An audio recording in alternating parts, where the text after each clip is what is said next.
How you doing? This is the guy from Pittsburgh again, and I'm going to go through round two of my video about John Hogue and his behavior.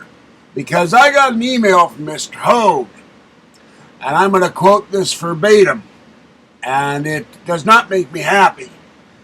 Thanks for giving me a heads up, George. If standing up against injustice is reprehensible, and if wild and angry rants of people hurting in a state of emotional imbalance is a retort for what I wrote, then I am at peace in what I said and wrote.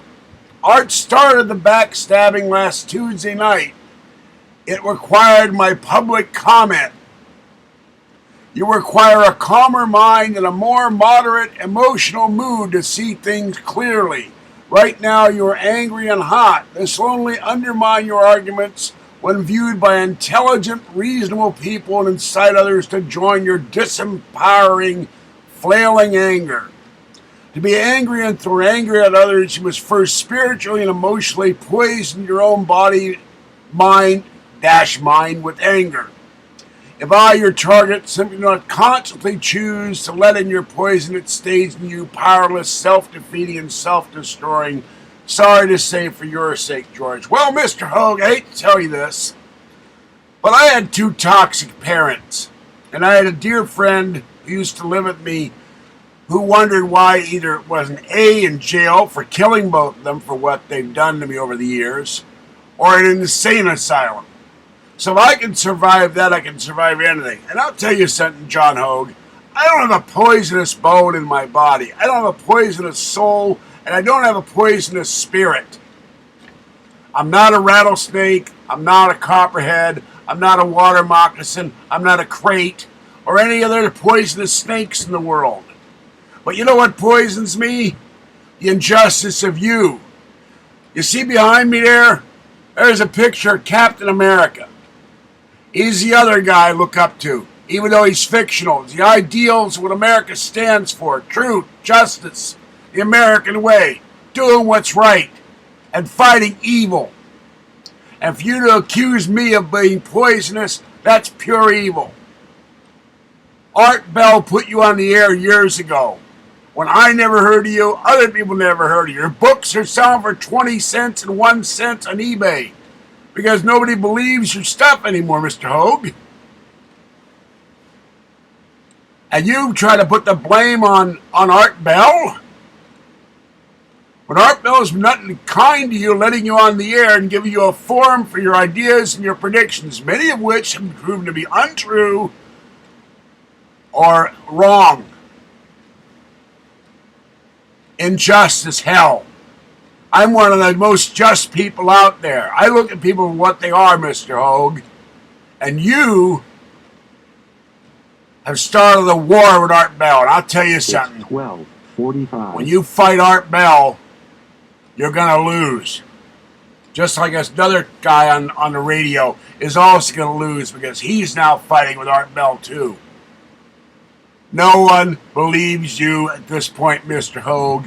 You've done an injustice to Art Bell. You've done an injustice to every listener of Dark Matters. You've done injustice to everybody who's ever listened to Coast to Coast.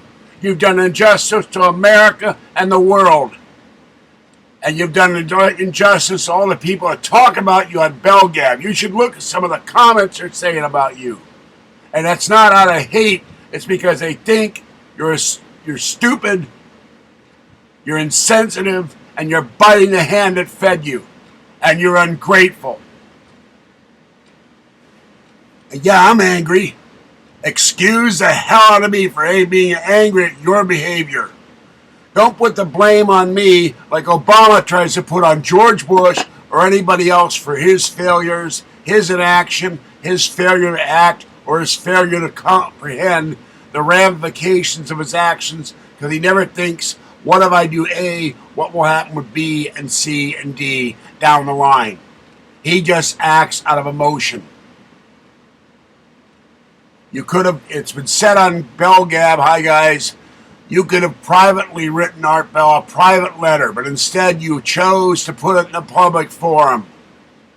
And you're probably getting a lot of heat from it. And if you can't stand the heat like Harry Truman, The only Democratic president I've ever liked, except Bill Clinton, was a good economic president.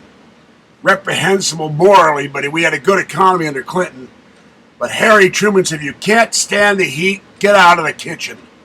Well, in this case, the kitchen's too big for you, John Hogue. The kitchen's America. And it's a satellite that's going to go eventually to the whole damn world. You got 27 million people on Sirius. And a lot more are going to be listening to them than they are to you. This is a guy from Pittsburgh saying, I hope you have a good evening. I kind of enjoyed the guests tonight. And I've never understood with all the UFO reports, all the abduction reports, why anybody makes fun of someone who says they've been abducted. Because it's a hell of a thing to tell people that. You get embarrassed, you get ridiculed, you get laughed at, you get disparaged, you get called crazy, whether you have an abduction report or a UFO sighting. And that's wrong too, and that's also an injustice. But I'll cover that another time. Have a great morning. Talk to you later. Bye-bye.